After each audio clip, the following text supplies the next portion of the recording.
dosa yang dia tinggalkan, maka harta yang ditinggalkannya akan mutlak menjadi harta warisan yang didapatkan istri pertama dan akan dibagikan hanya kepada istri anak dari istri pertama. Padahal hak anak dari istri yang kedua sama dengan hak anak dari istri yang pertama. Bapak dan Ibu, orang-orang tua kami, jamaah yang dimuliakan Allah Subhanahu wa taala. Kita sudah berada di bulan Dzulqa'dah, di bulan yang ke-11 1446 Hijriah. Tentunya setelah Ramadan dilanjutkan dengan Syawal, bulan-bulan yang penuh kebaikan dan keberkahan yang sudah kita lewati, harusnya mampu menjadikan kita lebih baik lagi di hadapan Allah Subhanahu wa taala dan lebih baik lagi di hadapan sesama manusia. Karena pergantian hari, pergantian bulan, dan pergantian tahun membuat kita lebih dewasa. Baik itu lebih dewasa berpikirnya dan lebih dewasa beramal dan beribadahnya. Karena sesungguhnya pergantian tahun itu bukan menambah usia kita, tapi sesungguhnya mengurangi jatah hidup kita. Sehingga tanpa kita sadari, saatnya nanti waktu yang sudah ditetapkan oleh Allah itu sampai kepada kita titik akhirnya, dan kita akan kembali kepada Allah Subhanahu wa taala untuk mempertanggungjawabkan segala kebaikan-kebaikan yang pernah kita lakukan akan kita terima hasilnya, tetapi juga segala kejahatan-kejahatan yang pernah diperbuat akan kita terima balasannya. Makanya Allah Subhanahu wa taala mengatakan, A'udzubillahi minasyaitonir rajim, faman ya'mal mithqala dzarratin khairan yarah wa man ya'mal mithqala dzarratin syarran yarah.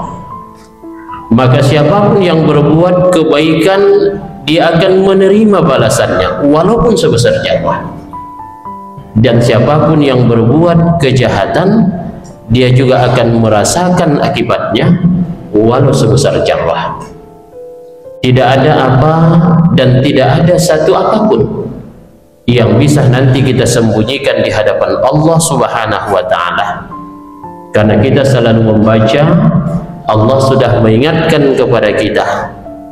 Kata Allah, al-yawma nakhtimu ala afwahihim wa tukallimuna aydihim wa tashhadu arjuluhum bima kanu yaksibun. Pada hari itu nanti akan kami kunci mulut mereka, akan berbicara kepada kami tangan mereka, dan akan memberi kesaksian kaki mereka terhadap apa yang pernah mereka lakukan. Bapak dan Ibu yang dimuliakan Allah Subhanahu wa taala, nanti di hadapan Allah Subhanahu wa taala, setelah kehidupan berganti dengan kematian, kemudian Allah kembali hidupkan dan Allah akan kumpulkan kita untuk diminta pertanggungjawaban atas apa yang pernah kita lakukan. Maka pada saat itu Bapak dan Ibu, kita tidak lagi bisa berdalih dan berkilah, karena lidah kita akan dikunci oleh Allah, mulut kita akan ditutup rapat oleh Allah. Yang berbicara kepada Allah adalah tangan kita, yang memberi kesaksian kepada Allah adalah kaki kita dari setiap apa yang pernah kita lakukan ketika hidup ini. Bapak dan Ibu, di dalam surah Al-Mudaththir di ayat yang ke-38 sampai 48 Allah berfirman, A'udzubillahi minasyaitonir rajim, kullu nafsin bima kasabat rahinah illa ashabal yamin fi jannati yatasaalun 'anil mujrimin ma salakakum fi saqar qalu lam nakum minal musallin wa lam nakun nut'imul miskin wa kunna nakhudu ma'al khaidin wa kunna nukadzibu biyaumiddin hatta atana al-yaqin fama tanfa'uhum syafa'atus syafi'in. Shadaqallahul azim. Allah Subhanahu wa taala mengatakan kullu nafsin bima kasabat sarahinah. Setiap diri akan bertanggung jawab terhadap apa yang pernah dia lakukan. Setiap kita ini akan mempertanggungjawabkan apapun yang kita perbuat. Semua kita akan mempertanggungjawabkan satu kata pun yang pernah terucap dari lidah kita. Setiap langkah, setiap gerakan kita akan kita pertanggungjawabkan di hadapan Allah Subhanahu wa taala. Tidak ada yang luput, tidak ada yang tertutup dari penilaian Allah. Makanya Bapak dan Ibu, di dalam hidup ini kita harus selalu berhati-hati. Karena banyak orang yang berusaha menyembunyikan kesalahannya dan dia lupa Allah melihat kesalahan itu. Saya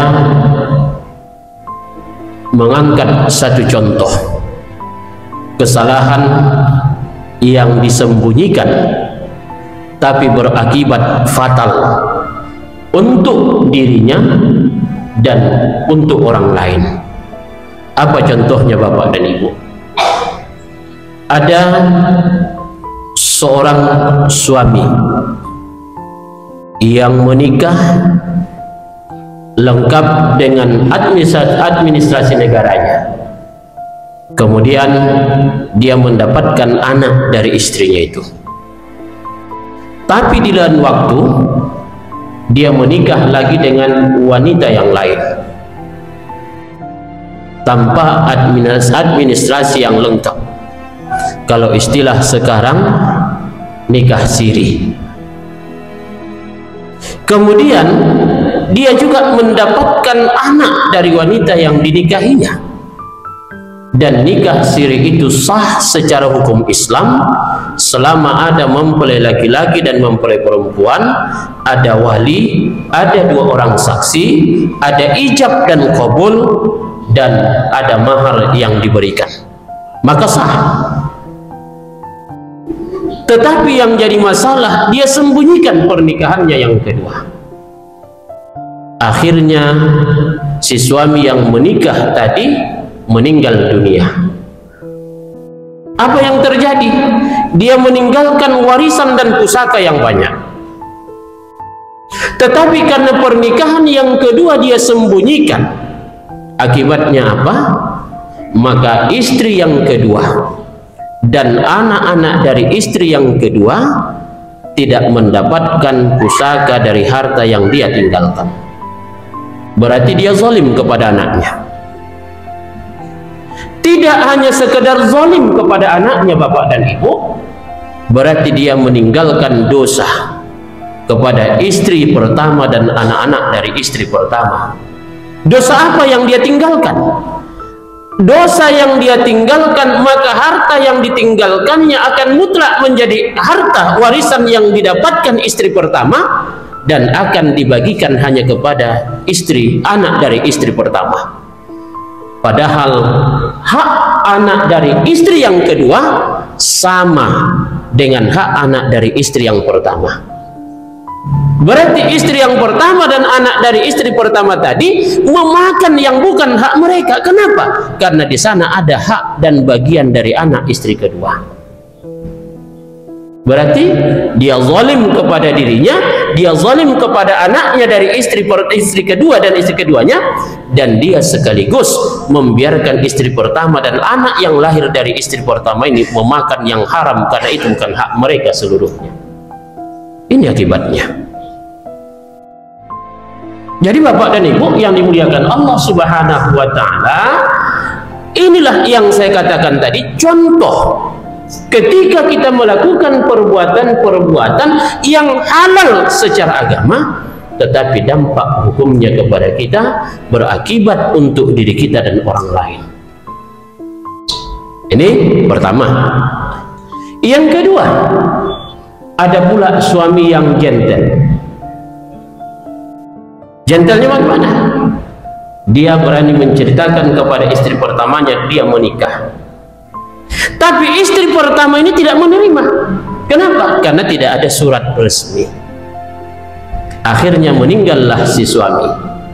Istri pertama tidak mengakui keberadaan istri kedua, dan anak-anak dari istri pertama tidak mengakui keberadaan anak dari istri kedua. Akhirnya harta yang ditinggalkan mereka kuasai. Berarti di sana juga mereka merampas hak orang lain. Ini Bapak dan Ibu yang dimuliakan Allah Subhanahu wa Ta'ala. Maka pertanggungjawaban itu nanti akan dirasakan oleh si ayah. Kenapa? Karena dia tidak memberikan didikan yang baik kepada anak-anaknya.